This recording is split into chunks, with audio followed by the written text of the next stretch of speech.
Welcome to Vivaswan Educational Foundation, your gateway to success. Explore classes in UPSC, Defense, WBCS, Combined Course, CAT, CLAT, and many more. Subscribe now for expert guidance and quality education. To Vivasvan educational foundation. तो आज हम देखेंगे एक नया chapter जिसका नाम है unit and measurement. तो यूनिट एंड मेज़रमेंट को आज मैं आपको समझाऊंगा। तो चलिए एक एक करके सभी चीज़ों को देखते हैं। और अगर अभी तक आपने हमारे चैनल को सब्सक्राइब नहीं किया है तो चैनल को सब्सक्राइब कर दीजिए। और टेलीग्राम चैनल का लिंक वीडियो के डिस्क्रिप्शन में दिया गया है, उससे ज्वाइन कर लीजिए क्योंकि ये सभी नोट्स आपको टेलीग्राम चैनल पे ही मिलेंगे। और अगर आप हमसे ऑफलाइन में जुड़ना चाहते हैं तो ऑफलाइन में जुड़ने के लिए नीचे दिए गए नंबर पे हमारे टीम से संपर्क करिए और हमसे ऑफलाइन में जुड़ के अपने कॉम्पिटिटिव एग्जामिनेशंस के प्रिपरेशन को एक अलग लेवल पे बूस्ट कीजिए। चलिए एक एक करके मैं स्टार्ट करता हूँ। यूनिट एंड मेजरमेंट का first topic Physics is a quantitative science where the measure various physical quantities during experiment। ठीक है, फिजिक्स क्या है? क्वांटिटेटिव साइंस है जिसमें हम लोग अलग अलग फिजिकल क्वांटिटीज़ को एक्सपेरिमेंट के टाइम में मेज़र करते हैं। जैसे हो गया साइज ऑफ द ऑब्जेक्ट को मेज़र करते हैं, वॉल्यूम ऑफ लिक्विड को मेज़र करते हैं, weight of vegetable, body temperature, ये सभी को हम लोग मेज़र कर सकते हैं। Measurement always involve comparison with standard measuring unit with international accepted. जैसे कि अगर ये मैं बोलता हूँ कि ये एक लकीर है 10 मीटर का, तो मतलब कोई तो एक मीटर का लकीर होगा जो इंटरनेशनली इसको एक्सेप्ट किया गया है, जिससे हम लोग इसको कंपेयर करके मापते हैं। For example, measuring the mass of a given fruit we need to standard the mass of 1 kg, 500 gram, 250 gram, इन सभी को हम लोग को मतलब स्टैंडर्ड मान के हम इससे उसको कंपेयर करके मापते हैं। This standard is called unit. और इस स्टैंडर्ड को हम क्या कहते हैं? इस स्टैंडर्ड को हम कहते हैं यूनिट। चलिए, बेस क्वांटिटी जैसे हो गया लेंथ एक बेसिक क्वांटिटी है जिसकी यूनिट होती है मीटर और सिंबल होता है M. Mass unit kilogram, symbol KG. Time unit second, symbol S. Electric current unit ampere, symbol A. Temperature unit kelvin, symbol K. Amount of substance unit mole, symbol MOL। Luminous intensity unit candela, symbol CD। तो ये सभी units होते हैं।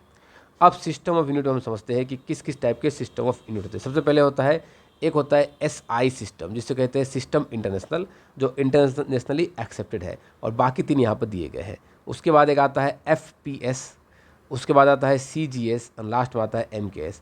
और MKS को ही हम SI बोल सकते हैं, MKS को ही हम SI बोल सकते हैं। FPS में लेंथ को हम बोलते हैं फुट, मास को पाउंड में मेज़र करते हैं एंड टाइम को सेकेंड में। CGS में length centimetre, mass gram and time second. MKS में length metre, mass kilogram and time second. इस तरह से हम लोग मेज़र करते हैं। अब अगर मैं बात करूँ वाई SI सिस्टम को ही क्यों वाइडली इंटरनेशनली एक्सेप्ट किया गया? Each country has its own measuring system, इसलिए कन्फ्यूज़न होती थी। 14th इंटरनेशनल जनरल कॉन्फ्रेंस, समझाता हूँ ठीक से। 14th international general conference on the weight and measurement, उन्होंने रिकमेंड किया कि हम लोग इंटरनेशनल यूनिट सिस्टम को ही SI को ही मापेंगे, मतलब काम में लेंगे, कंसिडर करेंगे। इसलिए सभी लोग उसके बाद से SI को ही कंसिडर करना स्टार्ट कर दिया। फिजिकल क्वांटिटी क्या होता है, समझिए बातों को। A physical property that can be measure and describe by the number is called physical quantity. ऐसे फिजिकल प्रॉपर्टी जिसको हम लोग मेजर कर सके और उसको नंबर में डिस्क्राइब कर सके, उसको हम कहते हैं फिजिकल क्वांटिटी। एग्जाम्पल के तौर पे मास को मेजर कर सकते हैं और नंबर में इसको हम लोग डिफाइन कर सकते हैं। जैसे कि 65 एक नंबर है, इसको नंबर में डिफाइन किया गया। लेंथ, इसको भी हम मेजर कर सकते हैं और नंबर में डिफाइन कर सकते हैं। सेम एज एरिया मेजर कर सकते हैं। फिजिकल मतलब क्या? जिसका फिजिकल प्रेजेंस हो, और क्वांटिटी मतलब जो क्वांटाइज हो, जिसको हम लोग गिन पाए, उसको कहते हैं फिजिकल क्वांटिटी। चलिए, फंडामेंटल कुछ फिजिकल क्वांटिटी है, वैसे तो सभी फिजिकल क्वांटिटी है, मगर यहाँ से कुछ फंडामेंटल फिजिकल क्वांटिटी है जिनसे हम सभी को ड्राइव करेंगे। तो जिनको हम ड्राइव करेंगे उन्हें कहा जाता है ड्राइव फिजिकल क्वांटिटी, और जिनसे ड्राइव करेंगे, जिनके हेल्प से ड्राइव करेंगे, उसको कहा जाता है fundamental physical quantity. The unit which are independent of each other, जो किसी पर डिपेंड ना हो, उसको हम क्या कहते हैं? फंडामेंटल फिजिकल यूनिट कहते हैं। जैसे लेंथ का यूनिट फिक्स है मीटर और सिंबल क्या है M, ये एक फंडामेंटल फिजिकल क्वांटिटी है। टोटल 7 फंडामेंटल फिजिकल क्वांटिटी होते हैं। मास यूनिट किलोग्राम, वजन, और इसका symbol kg। Time unit second symbol S, electric current unit ampere symbol A, temperature unit kelvin symbol K, luminous intensity unit candela symbol C D, amount of substance unit mole symbol mole. तो ये कुछ 7 fundamental physical quantities है जो आपको याद रखने हैं। कुछ ड्राइव क्वांटिटीज़ हैं जिसको हम ड्राइव करके समझेंगे क्या है। Which quantity, the quantity which are dependent on the other physical quantity for the measurement and known as a derived quantity. जो दूसरे फिजिकल क्वांटिटी पे डिपेंड करेंगे अपने मेजरमेंट के लिए, उसको हम क्या बोलेंगे, ड्राइव फिजिकल क्वांटिटी। तो ड्राइव यूनिट्स क्या क्या हो सकते हैं, तो देखिए जैसे कि यहाँ पर दिया गया है डेंसिटी। डेंसिटी को हम कैसे मेजर करते हैं, मास बाय वॉल्यूम। तो मास एक फंडामेंटल है और वॉल्यूम में length into breadth into height, ये भी तीनों अपने आप में एक फंडामेंटल है। तो फंडामेंटल के हेल्प से हमने जिसे ड्राइव किया उसे कहेंगे ड्राइव यूनिट या ड्राइव फिजिकल क्वांटिटी कह सकते हैं। द यूनिट, ड्राइव यूनिट ही बोलेंगे mainly, the unit that is defined by the combination of base unit is called drive unit. जो हम बेस यूनिट को कंबाइन करके जिसे बनाते हैं उसे क्या बुलाता है, derived unit. Example of derived unit है volume, density, speed, velocity, acceleration, ये सभी क्या है, एग्जाम्पल ऑफ ड्राइव यूनिट है। ठीक है, देखिए यहाँ पर कुछ ड्राइव यूनिट के एग्जाम्पल दिए गए हैं। डिस्प्लेसमेंट जो कि सिंबल डी है और यूनिट मीटर है और सिंबल एम है, मतलब ठीक है। एरिया सिंबल ए है, एरिया का सिंबल ए है और यूनिट होता है मीटर स्क्वायर और symbol M to the power 2। Volume symbol V, unit metre cube और symbol m3। Speed, velocity, acceleration, force, energy, density, ये सभी यहाँ पर दिया गया है। मैं एक एक करके आपको सभी को यहाँ से मैं मैक्सिमम को यहाँ आपको समझाता हूँ ब्लैंक स्लाइड में, फिर हम लोग यहाँ पर आएंगे, आपको चीज़ें और ज़्यादा समझ में आएंगी। फिर चलिए चलते ब्लैंक स्लाइड में चलिए। तो सबसे पहले मैं बोलता हूँ कि डिस्टेंस क्या होता है। डिस्टेंस तो ये एक लेंथ है, पॉइंट ए से पॉइंट बी की दूरी, इसको हम क्या कहेंगे, डिस्टेंस। तो मान लीजिए 10 है तो डिस्टेंस का यूनिट क्या होगा, मीटर। अब मैं बोलता हूँ आपको स्पीड क्या होता है। तो स्पीड होता है डिस्टेंस बाय टाइम। तो डिस्टेंस का यूनिट क्या देखा था आपने, मीटर, और टाइम का सेकेंड। तो स्पीड का ऐसा यूनिट क्या हो गया, SI unit of speed, SI unit of speed is metre पर सेकेंड। तो ये हमें मिल गया।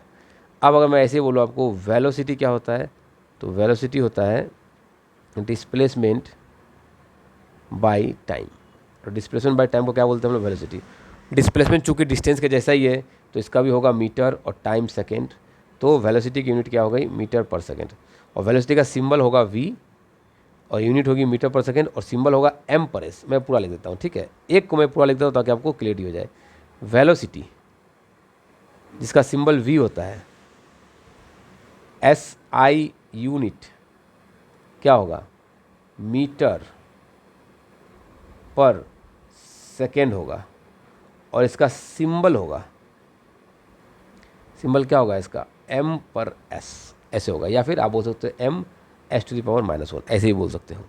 अब मैं बात करता हूँ acceleration, next physical quantity acceleration. Acceleration क्या होता है, तो आपको फॉर्मूला पता होना चाहिए। एक्सेलरेशन होता है वेलोसिटी बाय टाइम। तो वेलोसिटी क्या हो गया, मीटर पर सेकेंड, और टाइम क्या हो गया, सेकेंड। तो वो सेकेंड ऊपर से नीचे चला आया तो क्या बन गया, मीटर इंटू 2 बार सेकेंड। तो क्या हो जाएगा, ये मीटर पर सेकेंड स्क्वायर हो जाएगा, the SI unit of acceleration. अगर मैं यहाँ बात करूँ आपसे फोर्स की, तो फोर्स क्या होता है, मास इंटू एक्सेलरेशन। मास का यूनिट kg, एक्सेलरेशन का मीटर पर सेकेंड स्क्वायर, जो कि हमने यहाँ पर अभी अभी निकाला है। तो क्या हो गया, फोर्स का यूनिट kg मीटर पर सेकेंड स्क्वायर। चूँकि फोर्स की खोज, ग्रेविटेशनल फोर्स की खोज न्यूटन ने करी थी, तो इसलिए उनको रिस्पेक्ट देते हुए उनके नाम पे इस पूरे यूनिट को kg मीटर पर सेकेंड को न्यूटन बोला जाता है। तो मैंने आपको काफ़ी ड्राइव यूनिट ड्राइव करना सिखा दिया कि कैसे ड्राइव करते हैं। जैसे मैं एक लेता हूँ एनर्जी, तो एनर्जी में मैं लेता हूँ काइनेटिक एनर्जी। तो क्या होता है, half into mass into velocity का स्क्वायर। तो अब आप समझिए चीज़ों को कि कहाँ गया। तो हाफ तो उसका कोई यूनिट नहीं होगा, मास का होगा kg और वेलोसिटी का होगा मीटर पर सेकेंड स्क्वायर। के लिए दोनों जगह पर स्क्वायर लगाएंगे। तो केजी मीटर स्क्वायर पर second square is the SI unit of energy. और यहाँ पर भी एक साइंटिस्ट को रिस्पेक्ट देंगे और यहाँ पर इसको हम कहेंगे जूल।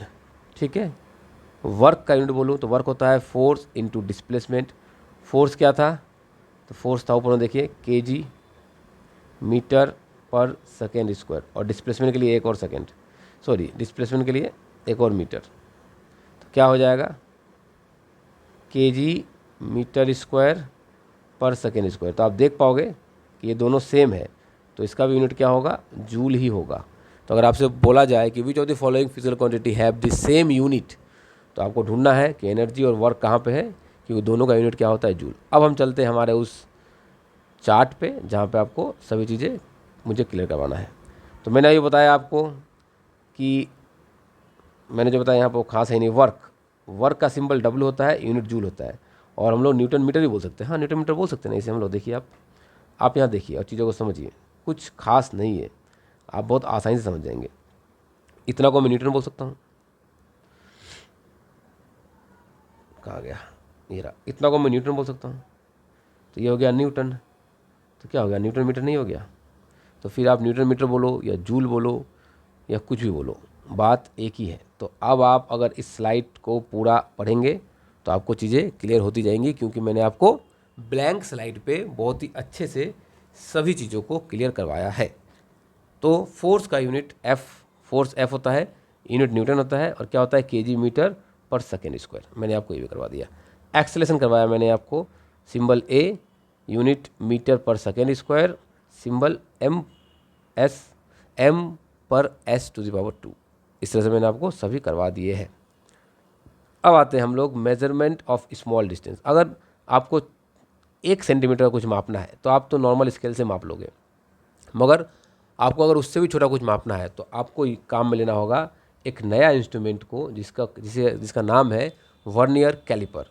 ये क्या है, a device use to measure the dimension of an object. किसी भी ऑब्जेक्ट का डायमेंशन को हम इससे मापेंगे, जो कि थोड़ा छोटा होगा उससे मापेंगे। डिवाइस देखने में कुछ ऐसा है, इससे मैथमेटिकल क्वेश्चंस पूछे जाते हैं। आपके लेवल पे इस पर मैथमेटिकल क्वेश्चन नहीं पूछा जाएगा, तो आपको इतना ज़्यादा इस पर ध्यान देना भी नहीं है। एक और है माइक्रोमीटर स्क्रू गेज। ये भी हम लोग वर्नियर कैलिपर से भी अगर कोई छोटा ऑब्जेक्ट को मापना हो, जो कि वर्नियर कैलिपर से पॉसिबल नहीं है, तो हम माइक्रोमीटर स्क्रू गेज से मापते हैं। ए प्रिसाइज मेजरमेंट ऑफ स्फेरिकल और साइलेंड्रिकल ऑब्जेक्ट और उसके थिकनेस को मापेंगे हम लोग। Screw gauge is the best instrument. इसके लिए हमारा स्क्रू गेज जो है वो बेस्ट इंस्ट्रूमेंट बन के उभर के आता है। दिखने में कुछ स्क्रू गेज ऐसा होता है। It is use to measure the diameter of thin wire. पतले से पतले वायर का डायमीटर माप सकते हैं इससे हम। The thickness of small stretch such as glass और प्लास्टिक के थिकनेस को माप सकते हैं। इतना छोटा छोटा ऑब्जेक्ट को हम लोग माप सकते हैं। रूलर क्या होता है, a device use in geometry and technical drawing as well as the engineering in the construction of industries to measure distance and draw a straight line. को ड्रॉ करने के लिए हम लोग इस तरह से एक रूलर को यूज़ करते हैं। इसको टैब भी बोला जाता है कहीं कहीं पर। Measurement of very small distance, अगर बहुत छोटा डिस्टेंस को मापना है तो क्या करेंगे, when we intend to measure the size of an atom and molecule, the conventional apparatus like vernier caliper, screw gauge, ये सब काम में नहीं आएगा। एटम की साइज बहुत ही कम होती है, बहुत ही छोटा होता है एटम, इसलिए हम लोग कन्वेंशनल जो apparatus है उससे हम लोग एटम का साइज तो नहीं माप पाएंगे। Therefore, we use electron microscope और tunnelling electron microscope to measure the size of atom. और उसके लिए हमने इलेक्ट्रॉन माइक्रोस्कोप का इजाद किया और टनलिंग इलेक्ट्रॉन माइक्रोस्कोप का इजाद किया, जिससे हम एटम, मॉलिक्यूल, ऐसे छोटे छोटे भी ऑब्जेक्ट्स को, ऐसे छोटे छोटे भी एटम्स को और बाकी चीज़ों को हम लोग मेज़र कर पाए। Small distance a measure in unit. Small distance को कैसे मापते हैं, मतलब स्मॉल डिस्टेंस का यूनिट क्या होगा, मीटर या किलोमीटर तो नहीं हो सकता, तो उसके लिए हम यूज़ करते हैं छोटे छोटे यूनिट, जिसका नाम है फर्मी। 1 फर्मी होता है 10 टू द पावर -10 मीटर, मतलब 0.15 बार 0 के बाद 10 मतलब 1, इसको हम लोग कहते हैं 1 फर्मी। ठीक है, चलिए ये एसआई सिस्टम में है। तो 1 फर्मी इज़ 1 फर्मेटोमीटर, एफएम भी बोला जाता है इसको। एंगस्टन, एक एंगस्टन सिंबल होता है ए के ऊपर 0, इस तरह से एक एंगस्टन इज इक्वल होता है 10 टू द पावर -10 मीटर। ठीक है, इसमें एटॉमिक साइज को हम लोग मेजर करते हैं। For measuring the size using a microscope we need to select the wavelength of light to be used in the microscope such that smaller than the size of the object to be measured thus the visible। तो हम लोग किस light को use करके हम लोग measurement कर रहे हैं उस पर भी डिपेंड करता है, क्योंकि अगर कोई ऑब्जेक्ट लाइट के वेवलेंथ से छोटा है तो फिर हमें दिक्कत होगी, इसलिए हमें उसे भी समझना होगा। मेजरमेंट ऑफ मास, मास को कैसे मेजर करते हैं।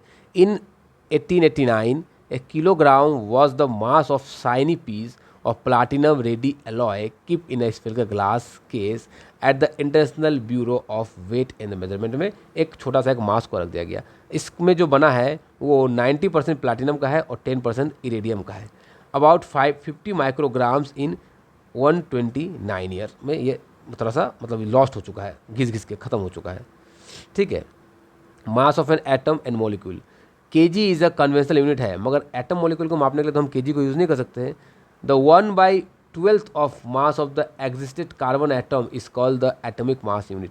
जैसे आप अगर केजी में मापना चाहो एक एटम को तो बहुत ही छोटा होगा, तो उतना केजी को निकालने से अच्छा है हमने क्या किया, हमने एक कार्बन एटम को लिया और इस कार्बन एटम को 12 इक्वल पीस में डिवाइड कर दिया और एक पीस को बाहर निकाल लिया।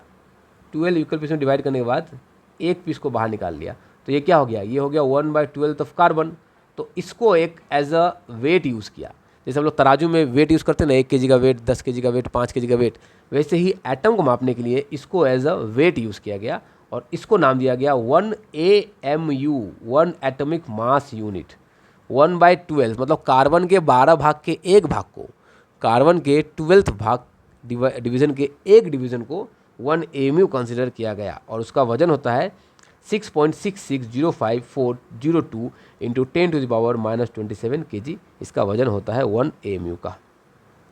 Y is the only carbon use in the and not any other element are define the atomic mass unit. क्यों ऐसा किया गया, क्योंकि carbon is the most abundant isotopes of carbon and the most stable है, इसलिए उसको use किया गया। बाकी लोग डिग्रेड करके कम हो जाएंगे, ज़्यादा हो जाएंगे, इसलिए बाकियों को यूज़ नहीं किया गया। Around 98% of the available carbon is C12, क्योंकि 98% जो कार्बन आपको चारों तरफ है उसकी एटॉमिक मास 12 AMU होती है। तो अगर आप 12 को काटो 12 भाग में, 12 को 12 भाग में काटो तो जो एक निकल के आएगा उसका मास कितना होगा, 1 AMU, इसलिए कार्बन को यूज़ किया गया। अब समझते हैं मेजरमेंट ऑफ टाइम को। क्या है measurement of time. The unit, ऐसा unit of time is second, सबको पता है ये बात। A solar day is the average time interval from 1 noon to the next noon. Solar day क्या है, एक नून से दूसरे नून तक का जो एवरेज टाइम स्पेंड है। एवरेज ड्यूरेशन ऑफ 1 डे जो है वो 24 आवर है, जो कि 20 आवर से थोड़ा कम होता है, और 1 आवर में 60 मिनट्स होते हैं और 1 मिनट में 60 सेकेंड्स होते हैं। मतलब 1 आवर्स में कितना होगा, तो 1 आवर्स में 3600 सेकेंड होंगे। आपको कन्वेंशनल यूनिट सेकेंड है तो आपको सेकेंड में ही चीज़ों को मेज़र करना होगा। तो मीन सोलर डे हो वो 24 आवर का होता है। 24 our into 60 minute into 60 second करोगे अगर आप, तो 86,400 सेकेंड आपको मिल जाएगा। एक दिन में कितने सेकेंड होते हैं, तो 86,400 सेकेंड होते हैं। तो ये second was defined as 1/86,400 of a solar day. तो एक सेकेंड को हम लोग क्या बोल सकते हैं कि एक सेकेंड का मतलब होता है 1/86,400 मीन सोलर डे बोल सकते हैं। डायमेंशन एंड डायमेंशनल एनालिसिस को हम समझते हैं। अब यहाँ से चीज़ों को थोड़ा सा भले ही कॉम्प्लेक्स हो जाता है, मगर कुछ खास कॉम्प्लेक्स है नहीं। मैं इसको बहुत ही आसान लैंग्वेज में समझाऊंगा। और अगर अभी तक आपने हमारे चैनल को सब्सक्राइब नहीं किया है तो चैनल को प्लीज़ सब्सक्राइब करके रखिए, और आपको वीडियो पसंद आई हो तो वीडियो को लाइक कीजिए, अपने दोस्तों में फैलाइए इसे, और अपने कॉम्पिटिटिव एग्जामिनेशंस के प्रिपरेशन को एक अलग लेवल पर ले जा करके बूस्ट कीजिए। चलिए डायमेंशनल एनालिसिस को हम समझते हैं। The basic quantity are represented by symbol as L. L से हम लेंथ को समझते हैं, एम से हम मास को समझाते हैं, टी से टाइम को, के से टेम्परेचर को जिसमें केल्विन था उसका यूनिट, आई से करंट को, सी से लुमिनस इंटेंसिटी को, और मोल से अमाउंट ऑफ सब्सटेंस को। ये वही 7 फंडामेंटल यूनिट्स थे, उन्हीं के डायमेंशनल फॉर्मूलेज को यहाँ पर दिया गया है। ठीक है। The dimension of a physical quantity are the powers to which the concerned fundamental unit must be raised in order to obtain the unit of the given physical quantity। तो ये एक पावर है जो कि कितना फंडामेंटल यूनिट को हम बढ़ाएंगे या कमाएंगे कि फिजिकल क्वांटिटी के साथ मैच कर जाए। जैसे कि आप मान लीजिए डायमेंशन फॉर्मूला के लिए आप मास को, लेंथ को और टाइम को उसके ऊपर एक्स वाई और जेड वेरिएबल्स को लेकर के कैलकुलेट करोगे। जैसे कि मैं आपको एक दो समझाता हूँ, फिर हम लोग आगे पहले मैं आपको ब्लैंक स्लाइड में एक दो डायमेंशन को समझाता हूँ, फिर हम लोग आगे बढ़ेंगे। देखिए ब्लैंक स्लाइड में मैं इसको रेड कलर से करता हूँ ताकि डायमेंशन और यूनिट डिफरेंट रह जाए। जैसे स्पीड का अगर डायमेंशन पूछा जाए तो स्पीड का फॉर्मूला क्या होता है, डिस्टेंस बाय टाइम, और इसका यूनिट क्या होता है, मीटर पर सेकेंड, और मीटर का डायमेंशन क्या देखा हमने, कैपिटल एम। ऐसा एक बॉक्स है, इसको आपको घिरना होगा, ठीक है। क्योंकि कुछ भी नहीं है तो आप 1 दे सकते हो या आप नहीं भी दे सकते हो, आपकी मर्जी, आप नहीं भी दे सकते हो। अच्छा मैं 1 दे के चलता हूँ, 1 बाई टाइम का यूनिट सेकेंड और डायमेंशन कैपिटल टी, ऐसा बॉक्स देना होगा। एक है तो मैं इसके ऊपर 1 दे देता हूँ, तो क्या हो जाएगा, ये एम एल 0 है और टी कितना है 1 और एम भी है 1। आप इसको ऐसे लिख सकते हो, it is the dimension of speed, या फिर आप इसको ऐसे लिख सकते हो एम टी, सॉरी एम नहीं, इसका एल होता है, मैं भी तो गलत कर दिया। मास नहीं है ये तो है डिस्टेंस मीटर एल, तो एल 1 होगा और एम 0 हो जाएगा। एल 1 मैं ऐसे करता हूँ, एम 0 एल 1 टी 1 जो मैंने पहले लिख रखा है, तो यहाँ से आप इसको मिटा दोगे। अगर आप 0 को मिटाओगे तो आपको ऐसे लिखना होगा, और अगर आप 0 को लिखोगे तो आपको ऐसे, दोनों ही एक्सेप्टेड है। आपको जैसे कन्वीनियंट लगता है, जैसे आसान लगता है, आप उसको वैसे लिखो। मैंने दोनों तरीके से लिख के दिखा दिया। तो मैं सेकंड वाले से ही लिखता हूँ कि सेकंड वाला में थोड़ा कम लिखना पड़ता है, तो ये ठीक है। अगर मैं बात करूँ एक्सेलरेशन की, तो एक्सेलरेशन देखिए ये क्या है, मीटर, और मीटर का होता है एल, और ये क्या है सेकेंड, तो सेकेंड का होता है टी, 2 पावर है, तो ये रहा 2 पावर, तो L T to the power -2, क्योंकि ये ऊपर से नीचे से ऊपर आया, और यहाँ भी माइनस होगा, मैंने गलत कर दिया,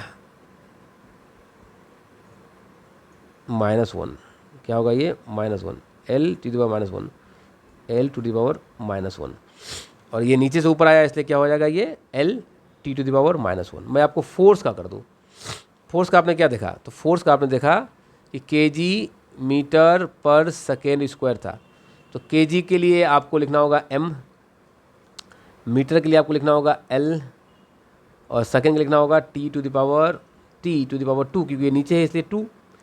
अब मैं इसको ऊपर लेके आऊँगा तो क्या हो जाएगा, m l t to the power -2। तो इस तरह से किसी भी फिजिकल क्वांटिटी के डायमेंशन को आप डिनोट कर सकते हैं। मैं उम्मीद करता हूँ कि आपको किसी फिजिकल क्वांटिटी के डायमेंशन में अब कोई दिक्कतें नहीं होगी, क्योंकि मैंने अच्छे से आपको समझा रखा है। चलिए चीज़ों को लेके आगे बढ़ते हैं। Physics is the science based on the observation and experiment, ठीक है। मेजरमेंट एक्यूरेट और प्रिसाइज कैसे करेंगे हम, देखिए एक्यूरेसी क्या होती है, how close the measurement is to the actual value of the quantity. आपने किसी एक ऑब्जेक्ट का वजन है 5 kg 320 ग्राम, आपने बोला 5 kg 310 ग्राम, तो आपने लगभग एक्यूरेट, अच्छा खासा एक्यूरेट कह दिया, क्योंकि आपने बहुत करीब लेके चले गए आप, बस 10 ग्राम का डिफरेंस रह गया। प्रिसाइज क्या होता है, multiple measurement give nearly identical value, और इसको हम लोग बोलते हैं रिप्रोड्यूसिबल रिजल्ट। मतलब मल्टीपल मेजरमेंट करेंगे आप तो आपको एक आइडेंटिकल वैल्यू मिल जाएगा, ठीक है। अब समझते हैं possible uncertain in an observation, quantity of instrument use. अगर हमको मतलब एकदम सही से निकालना है किसी चीज़ के वैल्यू को, तो हमें जो इंस्ट्रूमेंट यूज़ करेंगे उसकी क्वालिटी अच्छी होनी चाहिए। Skill of the person during the experiment, जो पर्सन एक्सपेरिमेंट कर रहा है उसका स्किल अच्छा होना चाहिए। The method use for measurement, उस मेथड को भी एक्सेप्टेड मेथड या अच्छा मेथड यूज़ करना होगा। एक्सटर्नल और इंटरनल फैक्टर भी अफेक्ट करते हैं रिजल्ट को। जैसे कि आप किसी चीज़ को मेज़र कर रहे हो, सोने मान लीजिए आप गोल्ड को मेज़र कर रहे हो, और गोल्ड को मेज़र करते टाइम हवा बहुत ज़्यादा आ जा रहा है, तो फिर हवा का भी वजन आ जाएगा एक, तो एक्सटर्नल फैक्टर हो गया एयर, तो एयर को भी आपको देख के ध्यान में रखते हुए चलना पड़ेगा। अब समझते हैं एरर क्या होता है। Error faulty measurement of physical quantity, अगर आपने कुछ गलती कर दी किसी चीज़ को मेज़र करने में, तो उसको हम कहते हैं एरर। अब एक होता है सिस्टमेटिक एरर, एक होता है सिस्टमेटिक एरर। से सिस्टमेटिक क्या ये समझाता हूँ, आइदर द ऑब्जर्वेशन और the measurement posses imperfect calibration for the instrument, either the positive और नेगेटिव। मतलब आपने, हो सकता है आपने गलती कर दी तो पॉजिटिव, मतलब आपने थोड़ा ज़्यादा ले लिया वजन को, या थोड़ा कम ले लिया, या लेंथ को ज़्यादा ले लिया या कम ले लिया, तो उसको बोलते हैं हम लोग सिस्टमेटिक एरर, ठीक है। सोर्स ऑफ सिस्टमेटिक एरर क्या होता है, इंस्ट्रूमेंट एरर। अगर इंस्ट्रूमेंट में ही पहले से देखिए जीरो से थोड़ा ऊपर, देखिए इंस्ट्रूमेंट है जो जीरो से पहले ही थोड़ा सा ऊपर रीडिंग दे रखा है, तो अगर किसी का वोल्टेज यहाँ पर किसी का करंट अगर यहाँ पर 30 एम्पियर आता है तो वो वहाँ पर 31 एम्पियर आ जाएगा, क्योंकि ये पहले से ही थोड़ा सा इंक्रीज़ हो रखा है, इसलिए क्या होगा, ये 31 एम्पियर आ जाएगा, जो कि एक एरर आएगा। Error due to imperfection of external technique, defective setting in the instrument में सेटिंग की अगर दिक्कत है तो भी जो एरर आती है उसको हम क्या बोलते हैं, वो भी एक टाइप का एरर हो गया। पर्सनल एरर, जैसे कि आप इस एंगल से देखोगे तो आपको लगेगा ये इस जगह पे है, आप इस एंगल से देखोगे तो आपको ये लगेगा कि ये इस जगह पे है, तो ये पर्सन टू पर्सन वेरी करता है, तो इसको बोलते हैं personal error. The significant figure of a number written in a position notice. Significant figure क्या होता है कि आप कितने सिग्निफिकेंट फिगर तक आप चीज़ों को दर्शाओगे, जैसे कि आपका 6.5238 या फिर ऐसे बोलता हूँ 6.5234, तो आप इसको अगर अप्रोक्सीमेट करो तो आप क्या बोलोगे 6.5234, आपने इसको 6.524 बोल दिया, आपने इस 3 को क्या कर दिया, ये 5 से ज़्यादा था इसलिए आपने इसको यहाँ पर 1 ऐड कर दिया और इसको 4 बना दिया। इसको आप क्या लिखोगे 6.523, चूँकि ये 5 से कम था इसलिए आपने इसको एज इट इज़ छोड़ दिया, तो ये हो गया सिग्निफिकेंट फिगर का value. These are the digits that carry meaningful contribution to measurement resolution. तो ये हो गया 1 2 3 4 5। फर्स्ट को बोलते हैं पोजीशन, और ये लोग क्या है, बाकी सबको डिजिट्स बोलते हैं, और ये जो 10 तक होगा ये इसको रेडिक्स कहते हैं। तो यहीं तक हमारा आज का सिलसिला था, जो कि मैंने आपको यूनिट एंड मेजरमेंट को अच्छे से क्लियर करवाया। मैं उम्मीद करता हूँ आपको यहाँ पर कोई डाउट नहीं होगा, और अगर आपको डाउट है तो आप प्लीज़ कमेंट सेक्शन में कमेंट कीजिए, मैं उस टॉपिक के ऊपर एक छोटा सा वीडियो बना दूंगा। अगर आपको वीडियो पसंद आई हो तो वीडियो को लाइक कर दीजिए। अगर आपने अभी तक चैनल को सब्सक्राइब नहीं किया है तो चैनल को सब्सक्राइब करके रखिए, क्योंकि आने वाले दिनों में सभी कॉन्सेप्ट्स और उससे रिलेटेड प्रीवियस ईयर में पूछे गए क्वेश्चंस अपलोड होने जा रहे हैं, तो आपसे कोई भी कॉन्सेप्ट मिस ना हो इसके लिए आप चैनल को सब्सक्राइब करके रखिए। और आपको इस PDF नोट्स को पाने के लिए हमारा टेलीग्राम चैनल ज्वाइन करना होगा, और टेलीग्राम चैनल का लिंक डिस्क्रिप्शन में दिया गया है। आप सभी का बहुत बहुत धन्यवाद। Thank you for learning with Vivas One Educational Foundation. For contents like this, follow us on Facebook and Instagram today.